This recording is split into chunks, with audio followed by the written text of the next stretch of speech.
MR Suresh Varma മാധ്യമങ്ങളെ കാണുന്നു. പന്തളം കൊട്ടാരം നിർവാഹക സംഘം സെക്രട്ടറിയാണ്. അദ്ദേഹം 40 ദിവസം അദ്ദേഹത്തിൻ്റെ കസ്റ്റഡിയിൽ ഇത് വെച്ചുകൊണ്ടിരുന്നു. അതും വളരെ ദുരൂഹമായ കാര്യമാണ്. കമ്പനി ചെല്ലുമ്പോൾ അവർ പറയുന്നത് അത് ചെമ്പായിരുന്നു എന്നുള്ളതാണ്. അപ്പോൾ ഇതിനകത്ത് വൈരുദ്ധ്യം.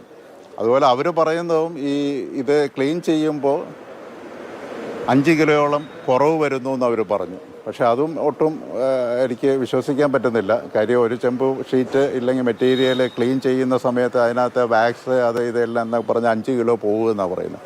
അങ്ങനെ പോകുകയെന്ന് പറഞ്ഞാൽ ഈ സ്വർണ്ണത്തെ പോലെ തന്നെ വിലയുള്ളൊരു സാധനമാണ് ഈ ചെമ്പ് സാധനങ്ങളും.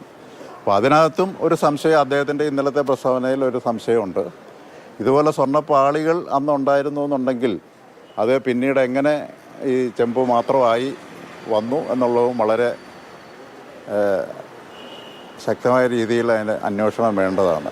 ഇനി അന്ന് കൊണ്ടുപോയത് ഈ വെള്ളി അല്ലെ ചെമ്പ് പാളിയായിരുന്നെങ്കിൽ പോലും അതിന് മുമ്പുണ്ടായിരുന്ന സാധനം എവിടെ എന്നുള്ളൊരു ചോദ്യം അവിടെ നിൽക്കുകയാണ്.